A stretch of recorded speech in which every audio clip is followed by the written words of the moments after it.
Weekdays, stream First Alert Weather Plus.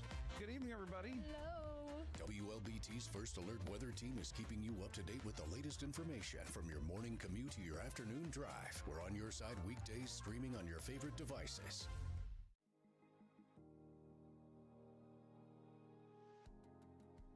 WLBT First Alert Weather is sponsored by Watkins Construction and Roofing. WLBT's First Alert Weather Team is committed to your safety with 6 hours of continuous team coverage. This is a relentless storm, Dave. We're fortunate we all made it out alive. And our network of skycams across the state alerting you to danger, bringing you live footage of tornadoes as they touch down in Wathau County. Look at this, Chase. Guys, look at that. This is ground zero almost. I mean, this is really hard to stomach, like I said. We take our commitment to being on your side seriously, and together, we're Mississippi Strong.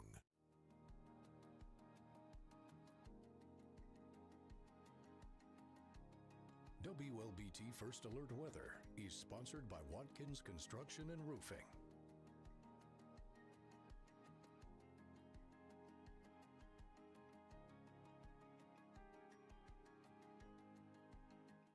Weekdays, stream First Alert Weather Plus. Good evening, everybody. Hello. WLBT's First Alert Weather Team is keeping you up to date with the latest information from your morning commute to your afternoon drive. We're on your side weekdays, streaming on your favorite devices.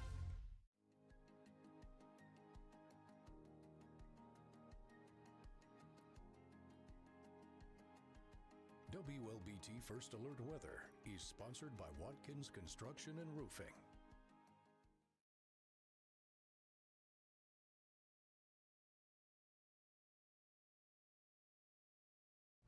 Hey, good afternoon, everybody. It's Chief Meteorologist Dave Roberts, along with meteorologist Anay Scales on a hot Thursday afternoon. Yep.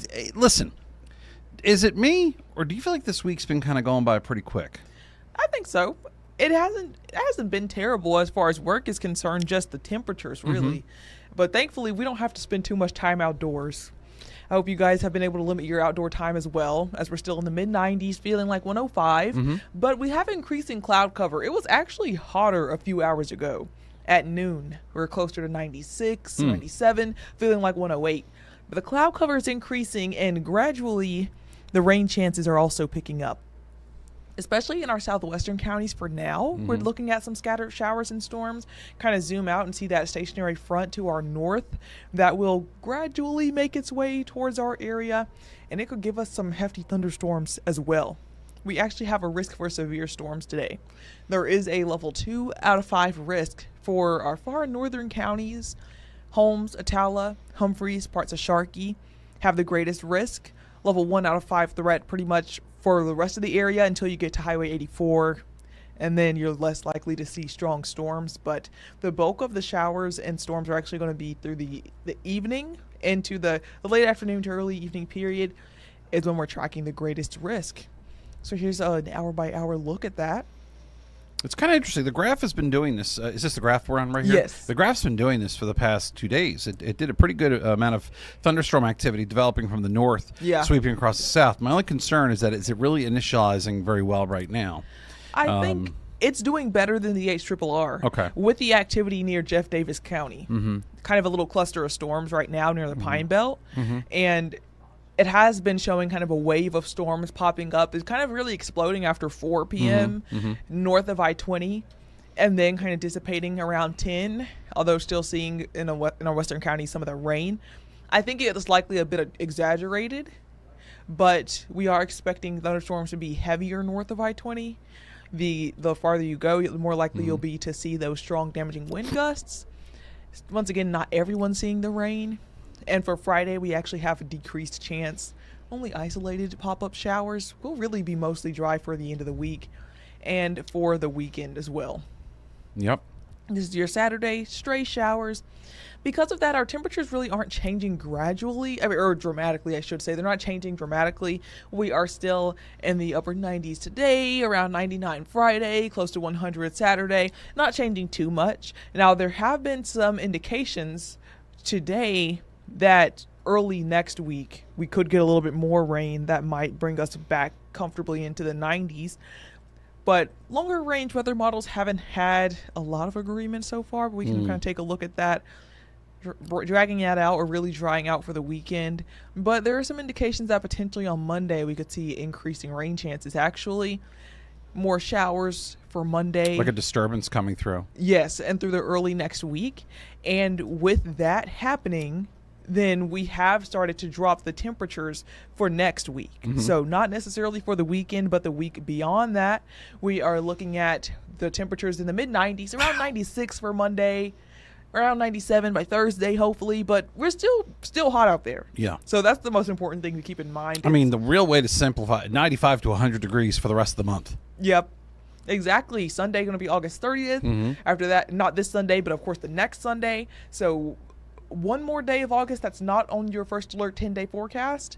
Beyond that, we're looking at September, and it's looking like it's still going to be a pretty hot and mostly dry even start to the new month. A September to remember. Hopefully not that much, though. No, not a record-breaking September. I hope we just get into some rainy weather, though. We do And need I that. mean, that that would be really welcome around here because it's just been so doggone hot. Oh, yeah, and I'm glad that you mentioned rain because it's Thursday. So we could see the latest look of the drought monitor.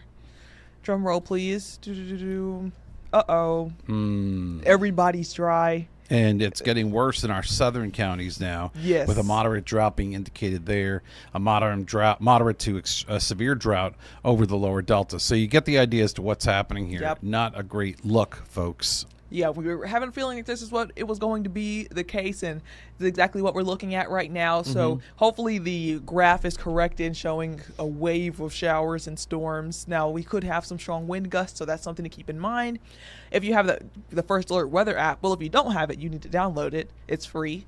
And if you do have it, turn your alerts on for today, especially north of the I-20 corridor, as you might get a quick severe thunderstorm warning, and that can help you make your decisions for this evening, for your evening commute, or maybe if you were going to go out and get dinner, but a storm is in your area, you might want to stay in just because you don't want to be driving with those heavy downpours. Hit or miss chances, but there's a possibility as we head into the evening. So another live look at First Alert Doppler radar just to show people what's going on right now if we can. Yeah. And let them know there's really just not much going on. It's pretty quiet out there. And that's the real story there. We don't expect it to change all that much.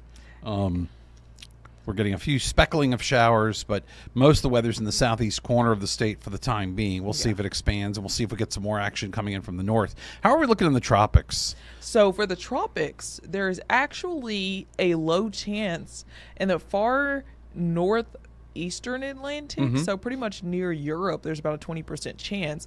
But on our tropical overview, it's too far east to even really show up. So here's our overview. Yeah.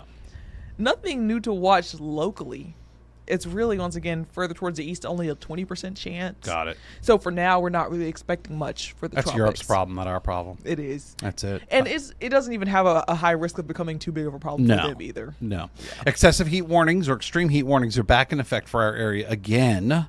No surprise there. We kind of talked about this week. We saw, okay, maybe we'll drop to just a heat advisory. Like, that really makes a big difference, right? Yeah. But the difference between the two is a heat advisory is where it feels over 105.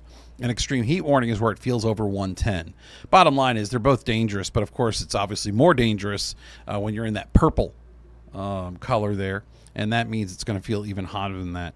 Let's say hello real quick to Seth Ashland, Jessica Passman, no tornadoes, Claire Fontanet, hello from New Iberia, and Krista Haynes Robinson. Good to see you on this Thursday afternoon. Hi, guys. When can we see you on TV, NA Scales? Studio 3, which is in a couple minutes, honestly. Is there a I'll go cooking get ready for segment? that Are you and I soon. going to be able to eat on the show today? I don't think I saw the food. They actually rolled the kitchen set out and replaced it with other types of tables. Oh, no. So I bet we're looking at different types of merchandise. Already starting off the day with bad news. I think people are going to be selling some things. Though. We'll see you. We'll Yeah. see you at 4 We'll at see 4:30. Yeah. You'll see me at 5 and 6 on WLBT, and then we're back here at 6:30 to bring you the very latest on WLBT First Alert Weather Plus. Talk to y'all later. Bye bye.